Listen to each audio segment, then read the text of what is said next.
This week's episode is sponsored by everyone's favorite real estate closing attorney, the Hawes Law Firm. With locations in Suwanee, Tucker, South Atlanta, and offering mobile closings, the Hawes Law Firm can accommodate all of your residential and commercial real estate needs. Their full legal staff and knowledgeable attorneys set the tone for all of our clients' luxury closing day experiences.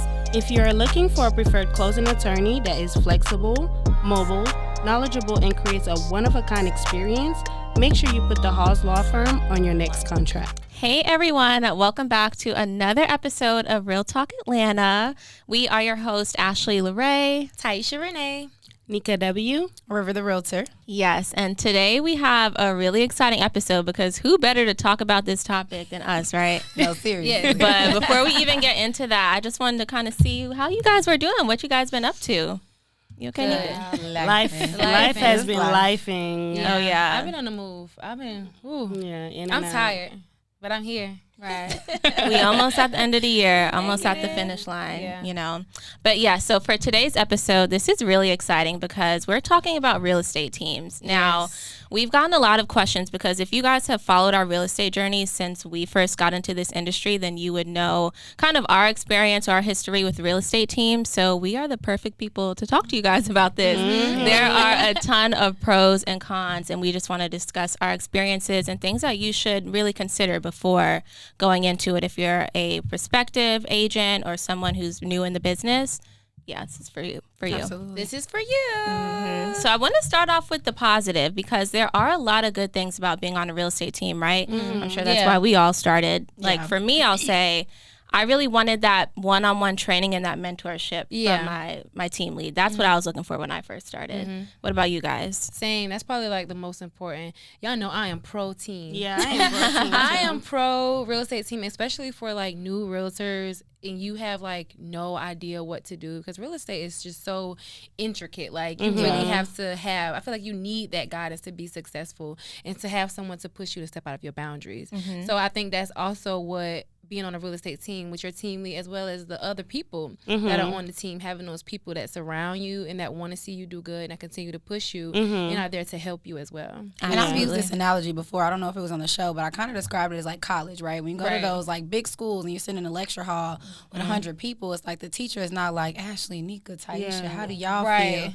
Versus when you go to like a smaller school or you get into like your major and have those smaller classes and it's a little bit more hands-on.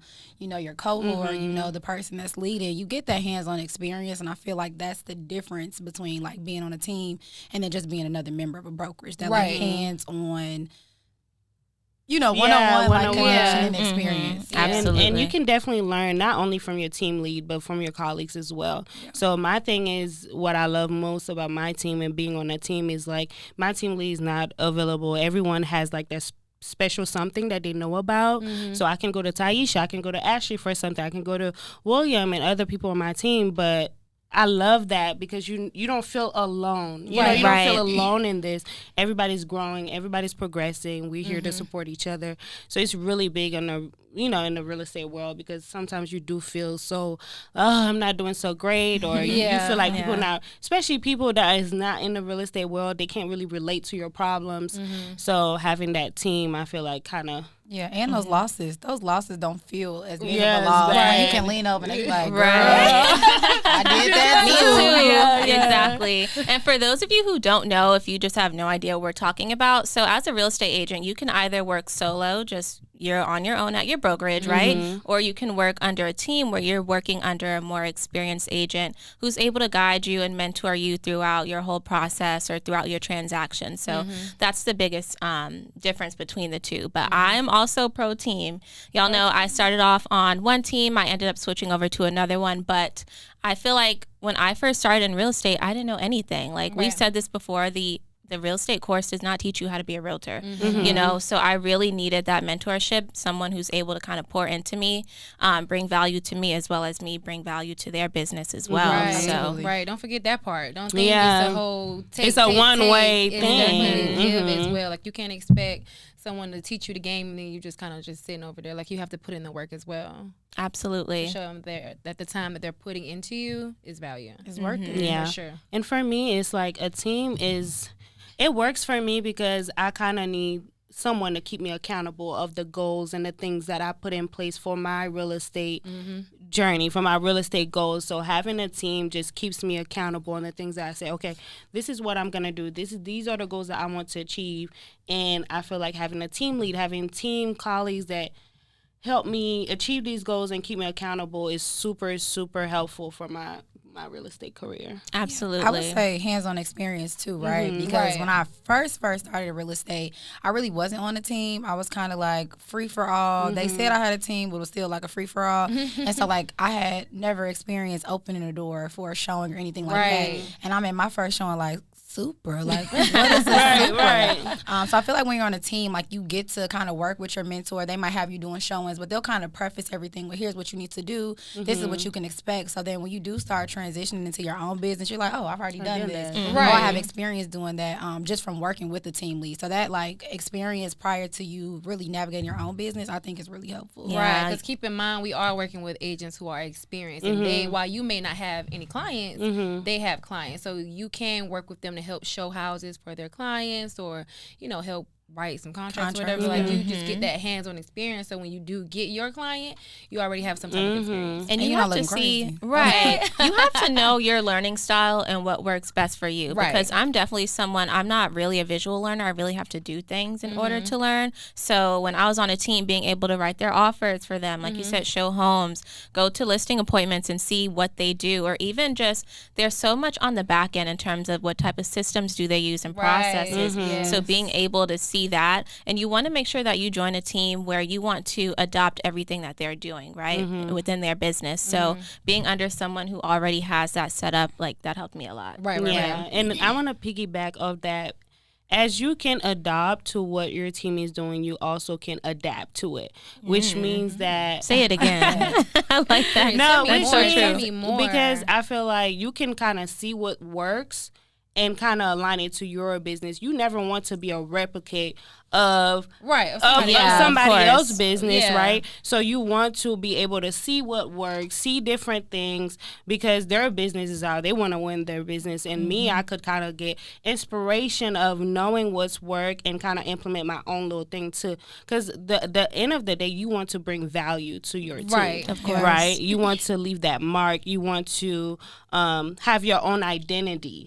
So it's very important for you to know that yes, you are on our team, but you need to have your own identity as well, so you can bring something extra to the team. You don't want to just copy and paste. Imagine you're trying to replicate something and it don't come out right. That's like you tried it. You tried it. Because you can give people the recipe, but the sauce is gonna be the same. The sauce is always gonna be different. Exactly. And then another big thing with being on a team that everyone wants to know about is leads, right? Leads. Yeah, a lot of people think, now every structure is different. Every team is not the same. So there are some teams where they will give you leads, and there are other ones who don't really do that. It doesn't come part of the package, but that's something you should have a conversation with the agent, whomever your team that you're joining, to, how is that something that happens on this team? Are leads distributed amongst everyone? Right. And leads are always a great thing, don't get me wrong, but that should not be like the main factor in you deciding if you want to join a team or not. You have to, real estate is like no one's gonna give you a handout. Exactly. You have to be like very self-sufficient, so don't rely on every lead that. is probably not a good lead. Right. They can give you a lead, but it's converting them. Right. You gotta know how to convert the leads. You can get it, but I think to that point though, another thing about like structure is, I think when you're on a team, you kind of get a little bit of room to design what that looks like. I feel like when you work single-handedly with a brokerage, it's like you don't get to decide what that plan is in place. You work at the brokerage, you get your own business, you do your own work, that's it. When you're working directly under somebody, you can almost say like, hey, this is kind of what I think I need for my business. How can we structure being on this team to kind of work for my long-term goals? So I feel like you get a little bit more room to design your own business plan for your success within real estate. Right. Absolutely. And with leads comes with, maybe a potential higher commission splits. So these are the things too that you need to discuss before joining a team, is like, how would that look like? What's the cost? Because being under a team does bring value. So you have to make sure that you also bring value to your team. So, I don't want to say, sometimes a team might not work for you when you first join a brokerage. So it's not like the first thing that you should do, especially if the commission doesn't work for you. Yeah, So let's it has to make sense. Yeah, that's the perfect transition. Yeah, getting into Yeah. the cons. And since you brought it up, let's start with the commission split. splits. That's a big thing. I feel like a lot of agents who are new or aspiring agents, of course, you want to know, what is your commission split going to be? What are you getting paid at the Right. end of the transaction? That's what everybody wants to know. Yeah. Because as an agent, of course, we're working under our brokerage, so we have our brokerage split. But as soon as you join a team, you have to split that commission with your team lead as well. Because they're pouring into you, Right? help There's you. there's value there. They're There taking should time be. out of their day, so of course they want to be compensated for If their they're time. taking time. If out. they're Right. taking time out. That's when it gets crazy. Okay. Because then what's really going on? Right. Right. If you're not getting it, then you need to reevaluate. It has to make sense. It has to make Right. sense. If they are, then on top of the commission that you're already paying to the brokerage, there's another additional split that you're going to be giving out to the team lead. Right. On most teams. I don't know. It might not be every team, but most teams. And if you're a new agent looking to join a team, at least for me, I can only speak for myself. I don't know about you guys, but money wasn't necessarily like the first thing on my list. I was just more focused on learning as much as I could and seeing the value. Like, I'm like, listen, if I have to give up a certain percentage of that, but in return, I'm going to get something that's priceless, then I'm comfortable with that, you know? I Money think was a that's the close key, second for me, though. though. No, I think the key is right there. If you're gonna get something that is worth that split, then you take it. But do not get on a team, let somebody take a high percentage of your money, and then you have no knowledge, no experience. Right. What Like, you're doing. you look crazy and you're broke. So It has it's to be just Like, you kind of just elevating their business. Like, they just want Yeah, to elevate, exactly. It has to be mutual. Yeah. Like, it has to work. what is that? Equally yoked. Yeah. Okay. That's exactly what it has to be. Exactly. And make sure you're interviewing. I feel like ask those questions. Don't be afraid to ask those questions to the team that you're interviewing. It's a business relationship. It's a business way Right. both ways. So it has to make sense for you. Don't be scared to ask the person or even ask members that are already on that team to say, hey, you know, like What's going 'Cause on? they What's say- going on in They're there? not gonna be scared to take your What would commission, you so want? don't be scared to Right. ask them questions. Because Okay. once you sign that contract, it's binding, okay? It's a wrap. Yes. Mike. And I'm glad you said that. What you said to me is what really stood out is that it's a business relationship, right? Relationships and compatibility are like a big portion of what a team structure is. I don't necessarily, I feel like there should be boundaries. You guys don't have to be best friends. This is business, but you guys do have to be compatible to Right. some extent. Because not everybody works the same, right? And then when you're working on a team, you start to learn that person more. You start to learn the people on the team more. And if you're not equally yoked with these people, it's like if you feel like a outside person, or if you just don't feel comfortable, then that may not be the best team for you. Yeah, Absolutely. you definitely know. You can't follow someone that also can't lead. That's very important. Period, because, Nika. yeah, because Golly, say it It's again. Sunday. Right. I'm preaching. He was preaching today. okay. That is I very think true. that goes Yeah. along with compatibility is like there has to be professional compatibility, the way Right. they're running their business, the way they're doing stuff. But there also has to be personal compatibility. I'm gonna be real straight. If I was interviewing for a team today, I'm gonna ask like, what's your sign? I need to really like dig. Now, what's your No, sign? seriously, I need to dig deeper into who you are because to Nika's point, it's really hard to follow up after somebody, no matter how great they are professionally, if who they are humanly is horrible. Right. Yeah. I can't. It So makes- it's like that you makes have to sense. deal with this person every single day. They have to be involved with your business, your life, essentially. You need to make sure that's the person that you don't mind talking to every day, that you don't mind having to look at all the time. It just has to be somebody who I feel like on a personal level you can also relate to, understand, and don't mind like swapping Swapping energy. energy. with. Yeah, right. Yeah. If Or not, someone you don't look up to. If you don't look up to your team lead, I feel like, Why are you here? why? What's the point? Yeah, exactly. I feel like you have to hold the same type of morals. Yeah. You don't want to work with you might, I don't know what y'all do, but Yeah. I just feel like I want to work with someone who, like you said, who I want to be like, or who I want to take advice from. Someone who holds the same values as you. Don't Who be inspires unethical. you. Exactly, who inspires you. And I feel like when you put yourself or align yourself with those type of people, that's just going to elevate your business and Yeah. your personal as well. Yeah, so don't be, I would say, do not be so quick to jump on a bandwagon if you see somebody who visually looks a certain way or visually you can perceive their business to be some type of way because that may not always be what it seems. You know what I mean? Yeah. But Behind the everything that scenes. glitter is just not Ain't gold. gold. It's Yeah. not go, baby. It's not gold. Far You can- from it Sometimes sometimes. it's, never mind. And real estate is so big on like social media. Like what you see on Instagram with some of these agents is just not It's reality. not. Give me catfish. It's Yeah, that's what it's cap. giving. What they let us say, Atlanta? It's cap. No, yeah, for definitely. What I would say, if you joining a new brokerage, kind of observe first before joining a team. Like, observe, see what everybody's doing, and then if you feel like, okay, like, they're producing, they're making moves, like, I actually want to join that team, then that's when you join a team. Yeah, because I'm not on a team now, but I recently switched brokerages. And one thing I did before I switched, because I've been to 100 brokerages at this point, I asked the broker, can I sit in on a training? Can I, network with some people in the office before I sign any paperwork? Because I want to make sure it's a good fit. Like, when I walked in, of course, it looked great. It's beautiful. But I really want to see, like, a regular day. So I just popped in. She sent me a training schedule.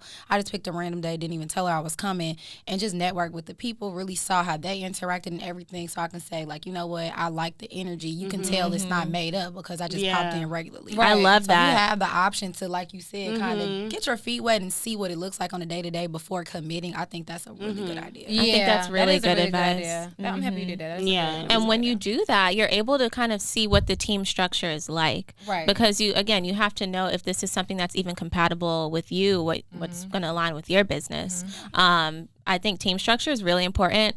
Are they organized where they have like weekly or monthly team meetings? Are they holding all of their agents accountable? Where you guys trainings? Exactly. That's the biggest thing. Like I said, I've been on multiple teams. One where I didn't necessarily have that, and another one where it was like a 180. It's 180, right? And not 360. Yeah, because if you do a 360, baby, back around. It was a 180. So, like, seeing the difference between the two. Not every team structure is the same, and that's perfectly fine. Every agent is different and runs their business differently. Because it aligns with your brand. Like, is that what you want aligning with your brand? Like, you want that attached to your name? I don't think so. So it has to be a business move. Like, there's no, especially if you're paying the person. Like, yeah. And the last point. The last point that I wanted to mention was being on a team can sometimes be more time consuming. Because you're working for an agent who's, I'm assuming, is going to be a top producing agent, they're going to have a lot more business, a lot more like things that they delegate to you, tasks that they delegate. So that can be more time consuming, where you're more so working with what they're doing, and sometimes your business may, I don't want to say be put on the back burner, but you have to focus on that like later. You have to learn how to balance them both. Yeah. Absolutely. You have to learn how to not forget your business, because that's your main priority. But then also remember that you committed to helping this person, this individual, grow their business as well. So right. Just knowing how to balance the two. Don't put any on. I wouldn't put any on the back burner. No, because helping your business is helping the team. Yeah, Yeah. And I think it shifts, because when you first come in on a real estate team, especially if you're newly licensed, you're coming in almost like a helper in a sense. Right. You're really helping the person that you're under kind of grow their business while inherently learning things. But as you take those things you learn to pour into your business, I feel like it's always worth the conversation when you feel like, okay, I'm producing now at a level where I can't give as much to your business, but on the back end, I'm bringing in enough business to cover that space. So I feel like once you are on a team and you get to that point where you're ready to transition more on your own, but still be a part of the team, do not hesitate to like talk to your team lead about it, right? Be helpful, but also, you have your own business to run either. And I think when you spend too much time pouring into somebody else's business and you like forget about your own thing, you lose sight of, your purpose in being a realtor, which is ultimately to be a top producer as well. I could not agree with that more. And I feel like if you have a team lead, someone who truly is a leader, that shouldn't be a difficult conversation to have. At all. It's going to happen. It's inevitable. They might bring it up to you. Yeah, exactly. Exactly. And I think that's great. You guys should be able to be very transparent with each other. Again, at the end of the day, this is business. So, of course, there's going to be a time where my business is going to scale and I'm not going to be able to serve you in the same way that I did. But that doesn't mean that like your relationship is over. Just, and if you're starting to scale and your team lead don't like that, get out. Red flag. That's a red flag. Get out. I'm calling a flag. Don't ignore that. Let that man go. Yeah. I would actually call Greg because I'm concerned. Like, that's not. No, seriously, your team lead should want to see you flourish. Like, if your team lead if you feel like your team lead is the person that's holding you back because they don't want you to flourish, they don't want you to leave the team, that's a problem. When you join a team, it's not that you're going to be there forever. It's really like a stepping stone. Some people stay on teams forever. They love teams that works for them. and that's something you have to decide for yourself. Like, do you want to stay on the team forever, or is this just a stepping stone for you? Absolutely. And then, in that case, they know that at some point in time, when your business continues to grow, they should know that you're going to be stepping out on your own. But if they don't want you to, flag on the play. flag on the play. Yeah. I think Nika said it best. You cannot follow after somebody who does not know how to lead. Right. So if you find yourself on a team and the person you're following after is chasing other people's tail, looking crazy, don't really know how to guide and direct you so that you can grow your business, that's not a team for you. The team needs to be eliminated. Right. Yeah. And there has to be a certain level of respect, Yes, you know. respect. I think that's really big. That'll That's the take key you very word. far, you know. And for those of you who don't know, so like you said, River was on a team before. She's not anymore, so she's a solo agent. And the three of us were actually all on the same team. So that's pretty funny. With the Shout most out to amazing the leader. A. Can we say that? Can we please say that? Shout out to the Ariane. team. Our team lead, Ariane Ellsbury. She is like Top the tier. best team leader in Top the tier. world. That's I That's can the never word. say anything ever Nah. bad about my girl. Like, Yeah. I don't think nobody can. Nobody, Right. nobody No can. one. She is like when you look in the dictionary by top tier, You gonna see I'm pretty her. sure Miss Yeah. Ellsbury gonna be there. And shortly thereafter, when you look up team leader, That's I think her. she'll be Yeah, there. she should be there too. Seriously. We love our girl. But one thing I do want to, I feel like a team does open a big circle of collaboration at some point. Just quick story. Last weekend, I had a buyer. She was purchasing in Powder Springs, and one of my team member had the same listing in Powder Springs, but it never clicked to me to show her the home. So I quickly called my other team member, like, hey, I have a buyer.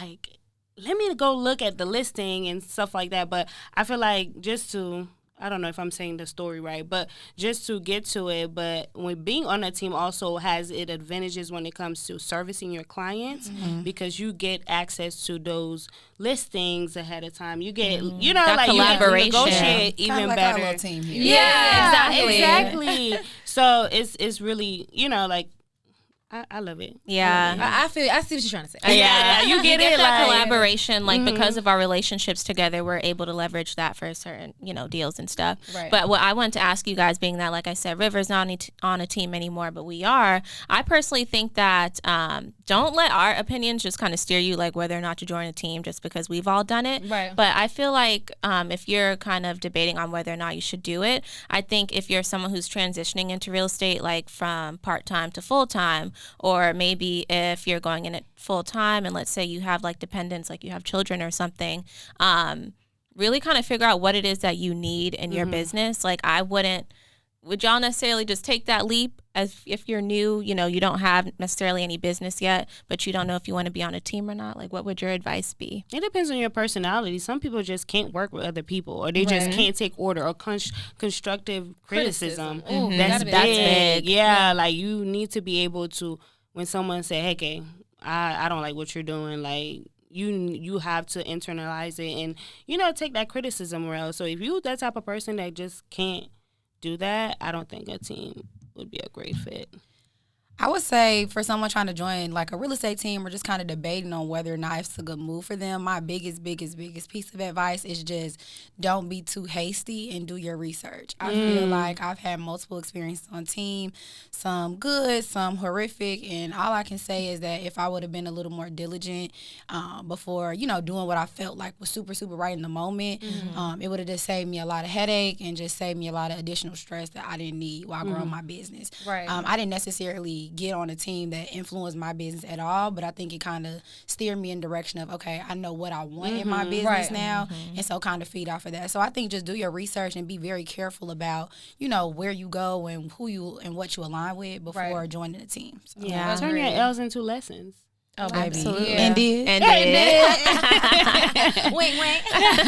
No, I agree though. But like I said, I'm pro team. So from my experience, if I'm giving advice to somebody, yes, I would say if you have that opportunity and you've done the research, you feel like it's a good fit, absolutely do it. If it doesn't work, you can always leave the team. Like, you're not committed to being there, but you don't have to stay there forever. But if you have that opportunity, you can get that help, and you can get that, get a good group of people to support you, because real estate is not easy, then I would say 100% go for it. Absolutely. Yeah. My advice is very similar to River's. I feel like if you are joining a team, you have to know what your value is, what you're bringing to that agent, Ooh. and you have to stand on that. Don't forget your value. on it. Don't forget your value. Don't ever make anyone feel like just because you're a new agent or because they're producing more than you that you're not bringing any value to them, because that's not the case. So knowing what it is that you're offering them and how you're able to leverage that to grow your own business is my biggest piece of advice. I love that. Oh, And just to end that, whenever you feel like someone else is belittling you, that's when you cut it off. Cut it off. Yeah. Cut it off. You have to listen to your gut. Yeah. You know what's right for you and your business, and you, like I said, stand on that. You know? Oh, I was about to say, I like glory. Every day the sun will shine. That's why I love tomorrow. We gotta get Glorilla on the show. Okay. Right. Big Glow, call me up. I really like that. So I'm Yes. glad they kind of can see a little bit more insight as to what our experiences were on a team. I think both structures are great. If you want to be on a team, That's kudos to fine. you. But if you want to be solo, then do that. If that's what works for you, you know? So, am I doing the question of the day Yes, today? you are. As always. The question of the day. Well, for those of you who are just now tuning in, so we have our favorite segment. It's called the question of the day, where we take questions from our audience. So you guys can submit questions to us via Instagram at Real Talk Atlanta or via email at realtalkatlpod@gmail.com. So today's question, someone asked, what is our favorite part of the real estate transaction? I feel like this is a very obvious answer because closing day. I mean, because my favorite That's part, it. What's I your think, favorite what part? my Yeah, favorite I'm part like, is what could my it be? first time meeting the client at the house. I don't know why. Like at a showing? At a showing. Really? Yeah. Or the house where like I know this is the house. That's the one. Oh, that's a good like, feeling. Me seeing them, like the feeling that they get, I think that's my favorite part. I mean, like, that could be cool, but what if your offer don't get accepted? Then Oh, what? well, we we'll going. find out. You'll We'll have that same feeling. That is a good We're feeling, not thinking though. about that because my offers get accepted. Period. Every time. I feel like similarly, I feel like there's like a sense of like you won or you conquered in that moment. Yeah. My favorite obviously is like the negotiation back and forth because I love when it's like, okay, my client needs $5,000 in closing costs. I'm coming in with $8,000. Listen, Barbara, we need $8,000 to make this Who is deal work. Barbara? I don't know the listing agent. listing and I'm going back and forth and back and forth. She's like, fine, Yeah. we'll do $7,500. I'm like, Did it. there's nothing better to me than like negotiating for your client and getting what they ask for and then some. I be like, Yes. Yeah. That's one of my I know we gonna favorite. close, but it's like it feels so good to just like You hang up the phone like, got another one. I be sleeping good. I be sleeping so good. My favorite part is under contract. Under contract, why? I know it's so simple, but it's just like another win. Another win. Yeah. It just keeps me pushing. I'm like, okay. That one stresses me out. Yeah. That under contract, I be like, because that's when it gets real. Here we go. Put the Nah, seatbelt on. that's when it gets real. Like, Yeah, it gets real thing, but I'm like, we're past it. We're past shopping for homes. We made a decision. yeah. And then we can now tackle the big thing. Under contract? Yeah. Once we go under contract, I feel like I'm good. I'm happy, but I'm like, here we go. Must be nice. Here we go. That's the stressful part for me. I do love that feeling though when you're negotiating for your buyer and like you get it done. But mine, I don't know if it's because my love language is like gifts. I love when I'm at the point where I can start shopping for closing gifts. You Like, give good closing You gifts. do. yeah, like Very being able to creative. pick out, like be creative, pick out something that I think they would really like. I Yeah. get like so excited. Closing Yeah. it. That's That's my my favorite. second Maybe a favorite. charcuterie board. Yes. A little Follow Pinterest on board. princess. Yeah. ATL. Pinterest princess. I made an Instagram page. I still haven't announced it, but I did make an Instagram page. So it'll be down below. We'll talk about it Let's later. talk about it. Next time. Yes. So thank you guys for tuning in to another episode. We always appreciate you guys supporting us. Yeah. Until next time. We love you guys. Thank you guys for, like going hard for us. We see you guys. And yeah. And shout out to the Hawes Law Firm Yes. for Shout out to sponsoring this everybody's video. favorite closing attorney. Everyone's favorite closing attorney. Yes. We will see you guys next week. Bye.